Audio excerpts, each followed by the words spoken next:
Hey guys, welcome back to my YouTube channel. आज मैं फिर से लास्ट वीक के क्वेश्चन से एक इंपॉर्टेंट टॉपिक लेके आ चुकी हूँ। So let's start. आज का टॉपिक और क्वेश्चन है हमारा चैप्टर कॉस्ट ऑफ कैपिटल में से, जो कि यूनिट 2 में आ जाता है।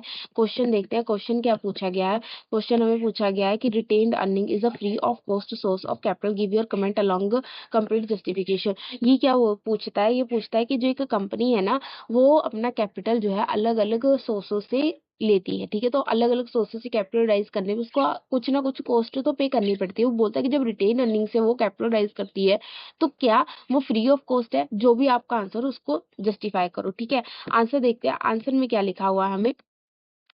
आंसर में बोलता है कंपनी में rise equity finance in two way by issuing new share और बाय रिटेंशन ऑफ अर्निंग। ये बोलता है कि जो कंपनी है ना, वो अपनी जो इक्विटी फाइनेंस है वो दो तरीकों से राइज कर सकती है। पहला बाय इशूइंग न्यू शेयर, जो कि सबको पता है कि कंपनी जो करती है न्यू शेयर्स को इशू कर देती है और बाद में उसको पब्लिक खरीद लेती है, वो शेयर होल्डर हो जाता है जो खरीदता है। ठीक है, दूसरा क्या है, by retention of company, sorry by retention of earning. By retention of earning क्या होता है कि जो कंपनी है ना, जब उसे शेयर होल्डर को डिविडेंड देना होता है, ठीक है, उस डिविडेंड को क्या करती है कि उसको शेयर होल्डर को नहीं देती, उस डिविडेंड को अपने पास रिटेन कर लेती है, मतलब कि अपने पास रख के वो दोबारा किसी प्रोजेक्ट में री इन्वेस्ट कर देती है। तो उसको बोलते हैं बाय रिटेंशन ऑफ अर्निंग। जब आप डिविडेंड पॉलिसी करोगे तो ये थोड़ा डिटेल में समझोगे, अभी के लिए आपको इतना समझना काफी है। ठीक है, आगे क्या लिखता है कि in both the cases the investor are providing money to the company to finance their investment project. बोलते हैं कि दोनों ही केसेस में अगर ध्यान से देखा जाए तो इन्वेस्टर ही है जो कि मनी को प्रोवाइड करता है ताकि कंपनी जो है अपने जो प्रोजेक्ट्स हैं उनको फाइनेंस कर सके। अगर आप ध्यान से देखो कि इशू ऑफ न्यू शेयर किया, तो इशू ऑफ न्यू शेयर जब कंपनी करती है तो उसे पब्लिक खरीदती है, तो वो क्या हो जाती है, शेयर होल्डर हो जाती है। तो वही पैसा प्रोवाइड करती है, क्योंकि वो जो खरीद रही है वही तो पैसा जा रहा है ना, तो कंपनी उसी पैसे को यूज करती है और अपना जो प्रोजेक्ट है उसको फाइनेंस कर लेती है। अगर बाय रिटेंशन ऑफ अर्निंग का वे देखा जाए तो वो डिविडेंड जो पैसा लगा रही है, तो वो डिविडेंड किसका है, वो शेयर होल्डर का प्रॉफिट का हिस्सा है। ठीक है, उसको लगा रही है, तो आफ्टर ऑल सी बात है किसके किसके पैसे जा रहे हैं, शेयर होल्डर के पैसे जा रहे हैं। तो कंपनी फिर किसका पैसा यूज कर रही है, इन्वेस्टर या शेयर होल्डर का पैसा यूज कर रही है अपना प्रोजेक्ट फाइनेंस करने में।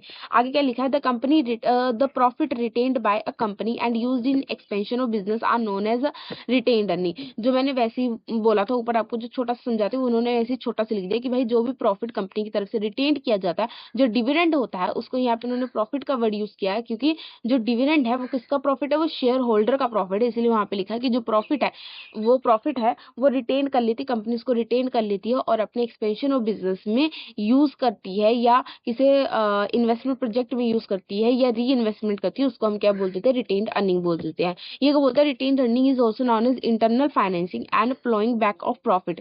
ये बोलता है कि इसको हम इंटरनल फाइनेंसिंग भी बोलते हैं, प्लॉइंग बैक ऑफ प्रॉफिट बोलते हैं। इंटरनल फाइनेंसिंग कैसे बोलते हैं, क्योंकि ये इसका जो फाइनेंस हम किसी बाहर वाले सोर्स से नहीं लेते। ठीक है, मतलब कि जो कंपनी में ऑलरेडी शेयर होल्डर थे, इन्वेस्टर थे, उनको जो हमें डिविडेंड देना था, हमने वही वाला डिविडेंड प्रॉफिट अंदर से ही ले लिया। हमने किसी बाहर वाले से कोई पैसा नहीं मांगा, या बाहर वाले किसी से बात नहीं की, किसी तो इसे बोल देते कि इंटरनल फाइनेंस मतलब अंदर ही अंदर हमने सब फाइनेंस कर ली, अपने अंदर अंदर में ही ले लिया। ठीक है, प्लॉइंग बैक ऑफ प्रॉफिट मतलब कि हम बोलते हैं ना कि जुताई करो, खेती खेती करते तो कोई चीज मिलती है, उसको दोबारा से दोबारा हम जोतते जाते हैं, तो वैसे ही बोलते हैं कि उसी से ये वर्ड आया है कि भाई प्रॉफिट को दोबारा से जोतो, कि मतलब कि जो प्रॉफिट हमें होता है, हम फिर दोबारा से उसी प्रॉफिट को लगाते हैं, उससे फिर उसे जोतना मतलब शुरू करते हैं, मतलब उसको फिर यूज करना शुरू करते हैं। फिर हम उस प्रॉफिट, जो उसमें से प्रॉफिट निकला, हम फिर शायद डिसाइड करेंगे फिर वही वाला प्रॉफिट हम कहीं और लगा देंगे। तो वैसे इसका नाम आया कि ploughing back of a profit. ठीक है, आगे क्या बोलता है कि as compare to other source of financing this method of financing is least costly since it does not involve any flotation cost as it is the cost which rising fund by issuing different type of securities। ये बोलता है कि अगर हम बाकी sources से compare करें तो कहीं ना कहीं ये जो फाइनेंसिंग मेथड है ये लीस्ट कॉस्टली है।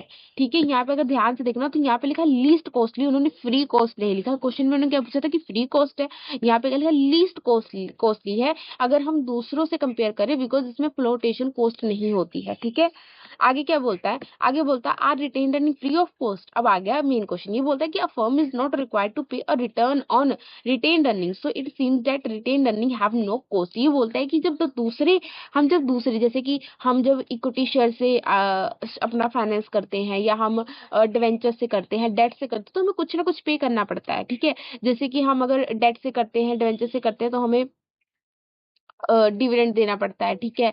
जब हम इक्विटी से करते हैं तो हमें इंटरेस्ट देना पड़ता है, ठीक है। तो ऐसे मतलब कि हम पे करते हैं, सॉरी सॉरी गलत हो गया। जब हम इक्विटी से जब हम पैसा रेज करते हैं तो हमें डिविडेंड देना पड़ता है। जब हम डिवेंचर उनसे से रेज करते हैं तो हमें इंटरेस्ट देना पड़ता है। तो वैसे जब हम रिटेन्ड अर्निंग से करते हैं, मतलब रिटेन्ड अर्निंग से करते हैं, तब हमें कोई भी ऐसा रिटर्न नहीं करना पड़ता। तो इसीलिए लोग मान लेते हैं कि रिटेन्ड अर्निंग क्या है, वो फ्री ऑफ कॉस्ट है, ठीक है। आगे क्या बोलता है, as a matter of fact it is not correct to say that retained earning have no cost to the company. अगर हमें एज अ फैक्ट देखा जाए तो ये कहना सही नहीं रहेगा कि रिटेन्ड अर्निंग एकदम ही फ्री ऑफ कॉस्ट है, मतलब उसका बिल्कुल ही कॉस्ट नहीं लगता कंपनी को। ये बोलता है retained earning involve opportunity cost. ये बोलता है कि रिटेन्ड अर्निंग क्या इन्वॉल्व करती है, अपॉर्चुनिटी कॉस्ट इन्वॉल्व करती है। ये बोलता है when earning are retained shareholder are forced to forgo dividend. जैसे मैंने आपको बताया कि जब भी अगर आप अर्निंग को रिटेन करोगे, अर्निंग को अपने पास रखोगे, तो शेयर होल्डर को ये त्यागना पड़ेगा कि वो भाई डिविडेंड नहीं लेगा। उसको ये चीज बोलनी पड़ेगी, छोड़ना पड़ेगा कि भाई वो इस शेयर का डिविडेंड नहीं लेगा, ठीक है। This dividend foregone by the equity holder in fact an opportunity cost। ये जो डिविडेंड उन्होंने शेयर होल्डर ने छोड़ दिया कि भाई मैं शेयर नहीं लूंगा, यही क्या हो जाती है, अपॉर्चुनिटी कॉस्ट हो जाती है। ये क्या बोलता है, therefore the cost of retained earning may be defined as opportunity cost in term of dividend forgone by the equity share holder. ये बोलता है अगर उसी में अगर हम देखें तो कहीं ना कहीं हम बोल सकते हैं कि जो कॉस्ट ऑफ अर्निंग में जो हमारी कॉस्ट पड़ती है, वो जो शेयर होल्डर अपना डिविडेंड छोड़ रहे हैं, हम उसी को ही मान सकते हैं कि वो हमारी इतनी कॉस्ट पड़ती है। अब वो उसको हम कॉस्ट क्यों मानेंगे, अब वो भी आगे हम देखेंगे, क्योंकि आपने अभी तक इतना तो पर समझा। आपको ये लग रहा होगा कि मैम जब जो शेयर होल्डर थे उन्होंने अपना अगर डिविडेंड छोड़ दिया तो उसमें हमारा क्या घाटा हुआ, मतलब हमारा तो फायदा ही हुआ, हमें कैसे ये लग रहा है कि ये हमारा खर्चा हुआ। देखो ये क्या बोलता है, thus the firm is implementally required to earn on the return earning at least equal to the debt rate that would have been earned by the shareholder if they were distributed to them. This may be termed as opportunity cost of retained earning। ये क्या बोलता है, ये simple सी चीज ये बोल रहा है कि जो भाई डिविडेंड उन्होंने छोड़ दिया शेयर होल्डर ने, वो हाँ कंपनी के लिए कैसे खर्चा हो गया, कॉस्ट कैसे हो गई, बिकॉज वो इसलिए हो गई क्योंकि फर्म को उस वक्त ये प्रेशर फील हो जाता है कि भाई जिस प्रोजेक्ट में वो इन्वेस्ट कर रहे हैं उनको इतना प्रॉफिट तो आना ही चाहिए कंपनी को, कि ताकि जो शेयर्स उतना तो आना ही चाहिए प्रॉफिट उसके बराबर, कि अगर शेयर होल्डर वो डिविडेंड ले लेते और कहीं और इन्वेस्ट करते तो उनको जितना प्रॉफिट होता, मतलब कि प्रॉफिट बैलेंस होना चाहिए। अब बोलोगे मैम वो प्रॉफिट क्यों बैलेंस होना चाहिए था, देखो ऐसा क्यों, देखो अगर कंपनी ने, अगर शेयर होल्डर ने अगर डिविडेंड अपने ले लिए होते, ठीक है, तो कहीं ना कहीं वो इन्वेस्ट करता तो अगर जितने महीने का भी प्रोजेक्ट होता, जैसे मान लो अप्रोक्स 6 मंथ, तो उसको कुछ ना कुछ प्रॉफिट होता, तो वो प्रॉफिट रखता। अब उसने क्या कर दिया, अब उसने आपको डिविडेंड बोला कि नहीं भाई मैं नहीं लूंगा, आप चलो आप लगा लो कंपनी में, ठीक है, उसने कंपनी में लगा लिया। तो भाई तो उसमें जो शेयर होल्डर वो पागल बैठे हैं, वो पागल थोड़ी ना, उनको भी पता है कि भाई ऐसे तो मेरे को प्रॉफिट नहीं होगा, मैं तो फ्री का दे रहा नहीं, पर वो बोलते हैं कि भाई हमें ऐसे मत रिटर्न करो, ऐसे प्रोजेक्ट में लगाओ कि कम से कम वो प्रोजेक्ट प्रॉफिटेबल और इतना प्रॉफिट कमाए कि जितना हम उसको लेके कमा सकते थे, ताकि कल को फ्यूचर में जैसे अगर कंपनी का प्रॉफिट बढ़ता है तो वैसे शेयर होल्डर को भी डिविडेंड वैसे ही मिलता है, मतलब कि दोबारा से वो डिविडेंड की फॉर्म में ही कंपनी को वो शेयर होल्डर को वो प्रॉफिट मिल जाएगा। आई होप आपको क्लियर हो गया होगा। मैं ओवरव्यू दोबारा से बता देती हूँ कि रिटेन्ड अर्निंग में भी हमने पूरा पेपर में क्या क्वेश्चन पढ़ा, क्योंकि मेन यही है। ये बोलते हैं कि जो रिटेन्ड अर्निंग है वो पूरी की तरह फ्री कॉस्ट नहीं है, बिकॉज इसमें हम कहीं ना कहीं एक डिफाइंड पे नहीं रिटर्न करते हैं, एक मंथली या एक एनुअली कोई भी डिफाइंड पेमेंट नहीं करते हैं, इसीलिए इसको माना जाता है कि ये फ्री कॉस्ट है, बट ये पूरी तरह फ्री कॉस्ट नहीं है। इसको हम अपॉर्चुनिटी कॉस्ट बोल सकते हैं। ये अपॉर्चुनिटी कॉस्ट इन्वॉल्व करती है, क्यों, क्योंकि जो कंपनी है वो शेयर होल्डर का डिविडेंड का जो होता है उसको वो रिटेन करके उसको री इन्वेस्ट करती है। तो इससे क्या होता है, जो शेयर होल्डर को अपना डिविडेंड जाने देना होता है, इससे क्या होता है कि कंपनी के ऊपर प्रेशर बनता है कि वो इतना प्रॉफिट कमा सके जितना अगर वो शेयर होल्डर को डिविडेंड दे देती तो शेयर होल्डर कहीं पे लगाता तो जितना उसको प्रॉफिट होता, ठीक है। तो इसीलिए इसको बोलते हैं कि अपॉर्चुनिटी कॉस्ट इन्वॉल्व करता है, ठीक है। आई होप अब बहुत अच्छे से क्लियर होगा। ये थोड़ा सा कॉम्प्लिकेटेड इसलिए मैंने लाइन टू लाइन समझाने की कोशिश की है, ठीक है। आगे क्या बोलता है, आगे बोलता है are retained earning less expensive than the new issue of ordinary share. अब बोल दिया कि हमने ऊपर तो बोल दिया कि भाई लीस्ट कॉस्ट है। अब ये भी तो बताना कि ये लीस्ट एक्सपेंसिव या लीस्ट कॉस्टली क्यों है। पहला बोलता है यस रिटेन अर्निंग है less expensive than a new issue of ordinary share because of following three reason, तीन रीजनों की वजह से है।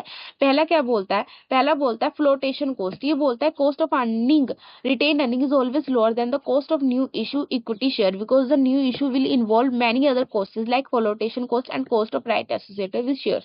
अब देखो फ्लोटेशन कॉस्ट क्या होता है, इसका मैं आपको एग्जाम्पल बताती हूँ। जैसे आप अगर आपके पास एक प्रॉपर्टी है, ठीक है, आपने प्रॉपर्टी ली, अब आपको वो प्रॉपर्टी बेचनी है, ठीक है, आप प्रॉपर्टी बेचोगे तो आप डायरेक्ट ऐसे ढूंढोगे नहीं, आप फिर ब्रोकरेज को बुलाओगे, ठीक है, आप ब्रोकर को बोलोगे कि मेरे को प्रॉपर्टी बेचनी है, अगर तूने इतने की बेच दी तो मैं तेरे को प्रॉफिट दूंगा, मतलब कि कमीशन दूंगा, ठीक है। ब्रोकर ने बोला ठीक है, फिर ब्रोकर जाएगा सबको मतलब ढूंढेगा, फिर वो लोग आएंगे मिलेंगे, ठीक है, फिर उसके बाद फिर डिसाइड होगा। अगर ज्यादा सर तो जो उधर के होते हैं मतलब जैसे आप मेरी प्रॉपर्टी है तो फिर भाई मैं उसको रजिस्ट्रेशन फीस, उसको डॉक्यूमेंट सब ला के दूंगा तो भाई उसका खर्चा पड़ेगा, ठीक है। उसके बाद हम किसी दिन कोर्ट जाएंगे तो वहां की भाई तारीख उरीख वहां पे भी थोड़ा मोटा जैसे लीगल वर्क का जो काम लगेगा मैं पैसा दूंगा। तो ये सब क्या होगा, ये सब कॉस्ट में जुड़ता चला जाएगा। मतलब कि मैंने अगर मान लो कि अगर मैंने वो प्रॉपर्टी 2.5 लाख की बेची, ठीक है, तो मैं बाकी सब कॉस्ट भी तो जोड़ता चला जाऊंगा कि भाई मेरे को रजिस्ट्रेशन फीस कितनी पड़ी, मेरे को कोर्ट जाने का खर्चा कितना पड़ा, मेरे को स्टैंप का कितना खर्चा देना पड़ गया,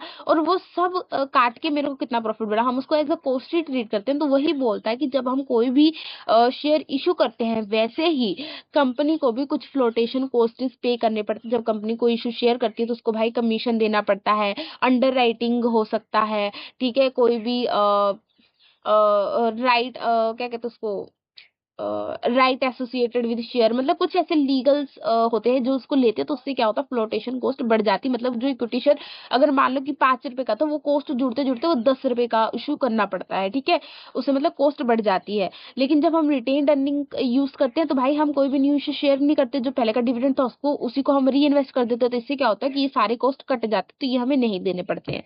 आगे क्या बोलता है कि सेविंग इन ए टैक्स, ये बोलता है if earning not retained but are distributed to equity share holder as a dividend, the dividend will attract the income tax. However, the tax on dividend income can be saved if the company retain the earning and use the same for the expansion of business. देखो simple सी बात है, अगर company ने decide किया कि वो share holder को dividend देगी, ठीक है, तो जब डिविडेंड दिया जाता है तो भाई वो टैक्स भी तो को टैक्स को भी तो अट्रैक्ट करेगा। वे तो सबको पता है कि भाई प्रॉफिट के ऊपर टैक्स लगता है, तो डिविडेंड क्या है, डिविडेंड भी तो एक फॉर्म का प्रॉफिट ही है जो कि शेयर होल्डर को हो रहा है, तो उसके ऊपर भी क्या लगेगा, इनकम टैक्स लगेगा, टैक्स अट्रैक्ट करेगा। तो आफ्टर सी बात है भाई कॉस्ट में ही हम टैक्स को मानते हैं जो पब्लिक होगी जिसको देना पड़ जाएगा।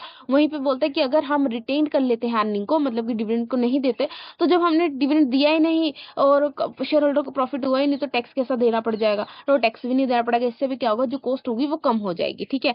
अगला क्या बोलता है, अगला बोलता है सेविंग इन ब्रोकरेज कॉस्ट, ये बोलता है if earning not record retained but are distributed to the equity share holder as dividend, the shareholder will invest the dividend in alternative securities, this will involve the brokerage cost. However, the brokerage cost can be saved if the company retain the earning and use the same for the expansion of business. ये बोलता है कि जो अगर company मान लो कि अगर company ने डिविडेंड दे दिया शेयर होल्डर्स को, तो जो शेयर होल्डर थे उन्होंने फिर वो डिविडेंड फिर तो किसी में इन्वेस्ट करना ही है ना। ऐसा तो ना कोई एक बार में ही सिर्फ इन्वेस्ट करके प्रॉफिट ले लिया, अब पूरी जिंदगी कहीं इन्वेस्ट ही नहीं करेंगे। भाई वो प्रॉफिट कहीं दूसरी जगह भी इन्वेस्ट कर, जब दूसरी जगह इन्वेस्ट करेंगे तो उनको ब्रोकरेज कॉस्ट देनी पड़ जाएगी, ठीक है। वैसे जब कंपनी जो है वो रिटेन कर लेगी प्रॉफिट, तो आफ्टर उसके बाद तो कहीं पे इन्वेस्ट करेंगे ही नहीं, तो उनको ब्रोकरेज की लोड ही नहीं पड़ेगी। जब ब्रोकरेज की लोड नहीं पड़ेगी तो ब्रोकरेज कॉस्ट की काहे की जरूरत पड़ेगी। तो इसीलिए बोलते हैं कि इससे भी क्या हो जाता है, जो कॉस्ट होता है वो कम हो जाता है। ओके, उसके बाद क्या लिखता है, उसके बाद लिखता है competition of cost of retain earning, कि भाई फॉर्मूला क्या है, इसको आप लिख सकते हो थोड़ा सा लेंथ बढ़ाने के लिए, ठीक है।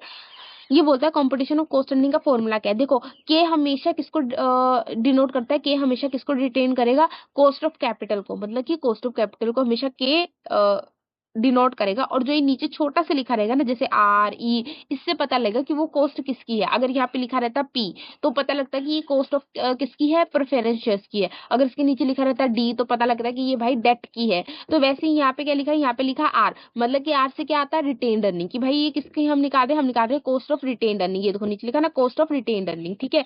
उसमें भी देखो कैसे निकलेगा, के ई लिखा, तो ई किसको हम डिटरमाइन करते हैं, ई से क्या बोलते हैं हम, इक्विटी शेयर, ठीक है। तो ऐसे याद करने हैं, वहां यहाँ पे ऐसे याद नहीं करना कि भाई के क्या था, ई क्या थी, मैं तो भूल गई। पहला पहला वर्ड उठाओ। आर से क्या होता है रिटेन अर्निंग, ई से क्या होता है इक्विटी, मतलब पहला पहला अक्षर, ठीक है। ई से क्या हो इक्विटी, वो होता है कि कॉस्ट ऑफ इक्विटी, जिसमें rate of return available to the shareholder, मतलब कि जो शेयर होल्डर को रिटर्न अवेलेबल है वो वाला रेट लिखना है, ठीक है। Multiply is equal to 1 minus T. T वाला कब होता है, जब टैक्स पे किया जाता है। टी से क्या है टैक्स, ठीक है। तो अगर टैक्स दिया होगा तो यहाँ पे अमाउंट आएगी टैक्स वाली, मतलब परसेंटेज आएगी। अगर नहीं पे किया होगा तो भाई छोड़ देना। मल्टीप्लाई इज ब्रैकेट और 1 माइनस बी। बी से क्या है ब्रोकरेज कॉस्ट, ठीक है। बी से क्या है ब्रोकरेज कॉस्ट, बस इतने में ही आपका हो जाएगा। वैसे सबसे इजी फॉर्मूला इसी का है अब तक हमारे कॉस्ट ऑफ कैपिटल पूरे में सबसे इजी इसी का है, ठीक है। दोबारा से बता दे रही हूँ, के ई मतलब कि cost of capital, multiply bracket open 1 minus T bracket close, multiply bracket open 1 minus B bracket close, बस इतना इसका फॉर्मूला है, ठीक है। एंड में कंक्लूजन हमने यही लिखना है कि भाई जो हमने ऊपर इतना पढ़ लिया कि जो इक्विटी शेयर होल्डर है वो फ्री कॉस्ट नहीं है, बस लीस्ट कॉस्टली है, ठीक है। और ये क्वेश्चन अगर आपको देखने में छोटा लग रहा है कि मैम ने आपने छोटा कराया, तो मैं बता दूं कि क्वेश्चन 7.5 का आया था, मतलब कि ये पार्ट ए और बी बना के आया था। तो ये पार्ट ए है, तो मतलब कि सिर्फ हमें 2 या 3 पेजेस ही लिखना, तो इतना काफी हो जाएगा, ठीक है। तो आई होप आप लोग को समझ आ गया होगा आज का क्वेश्चन। तो अगर आपको समझ आ गया हो तो प्लीज लाइक कीजिए, शेयर कीजिए, सब्सक्राइब करना ना भूलेगा। थैंक यू फॉर वॉचिंग, मिलते हैं नेक्स्ट वीडियो।